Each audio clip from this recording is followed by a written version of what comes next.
The opinions expressed in the video you are about to see are solely those of BoatTest.com and its test captain. This is a Swift 52, a boater's boat. Definitely good looking, but it's made to be away from the dock. So I'm going to put it on a full test and performance review. For BoatTest.com, I'm Captain Steve. Everything about the Swift 52 tells of her heritage as a cruising yacht, from the beefy ground tackle at the bow to the easy-to-access and very spacious engine room. Let's start by taking a look at the features of the bow first. As we come forward from the helm, we've got a Portuguese bridge that wraps all the way around. Great place to be off watch.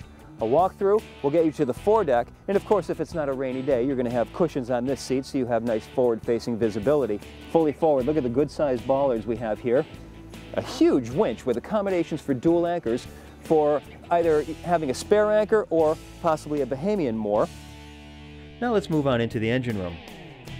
Fully forward, we have a fixed firefighting system right over the hot water heater. It's flanked by the two fuel tanks with a combined fuel capacity of 1,057 gallons. Now you can see there are two very beefy straps securing the fuel tanks in place. I like to see that.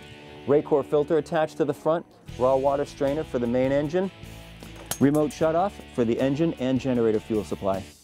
Both the starboard engine and the generator are feeding from this starboard tank. And if you look down below, you'll see we have ball valves going to an interconnect that will level the fuel between the two tanks. I have an easy view of the prop shaft, the dripless shaft seal, and the through-hole fitting for the water inlet with a see-through hose to show the water flowing through. And look at the rubber tips on the hose clamp so you don't catch yourself on sharp edges. And I have ample space on the outside of the engines, still ducking 4 feet 8 inches of overhead clearance. Let's move over to the helm and look at some of the features there.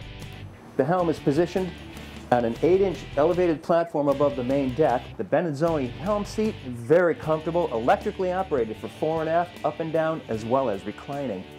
You've also got a flip-down footrest. Now you've got a 29-inch leather-wrapped destroyer wheel. Over on the right-hand side, digital engine controls, and the sticks are nice and high and comfortable. Just ahead, Lenco trim tab controls with LED indicators on the side. Remote for the spotlight, bow and stern thruster controls over on the outside of the engine controls. Very happy with the location of the engine controls and the bow thruster because you're not going to be docking this boat by looking aft through the main salon. More than likely you'll be opening up the side door to the Portuguese bridge and looking down the entire length of the boat while you have full control of the engines and the thrusters. Look at these window mullions. They're probably the smallest I've seen in class, but they're obviously very strong because the Swift 52 has an offshore CE rating B class for 16 people. What I'm surprised to see is the boat rides very level.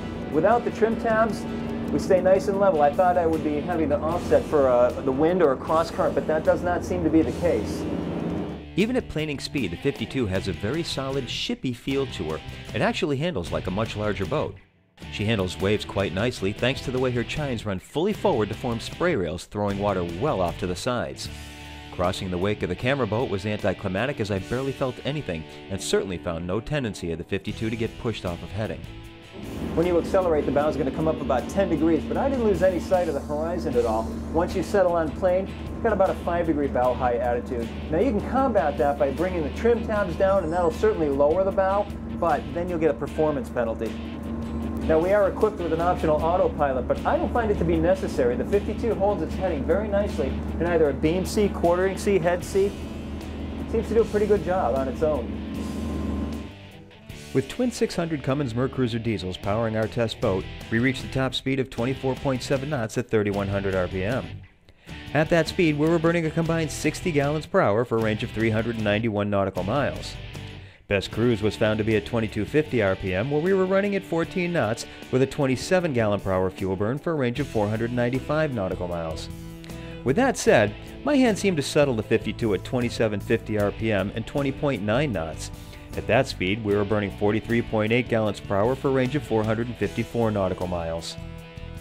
We had a time to plane of 7.2 seconds, and we reached 20 miles an hour in 8.6 seconds. Now this big destroyer wheel is very comfortable, and you've got 6 turns from lock to lock. Putting the wheel hard over, the Swift 52 comes around in a full circle in a little more than 2.5 boat lengths. I also find that the Swift 52 is very responsive to the helm. I'm in the Chesapeake Bay, which is absolutely loaded with crab pots. So every time one pops up, I just give a quick spin to the wheel, and we respond immediately to go around it. For the cruising couple, the most important question might be how she handles in close quarters. The answer is that because of her deep, long keel, she has good directional stability. Just nudge the sticks in and out of gear and tap the thrusters to lay her over to the dock, and never be in a hurry.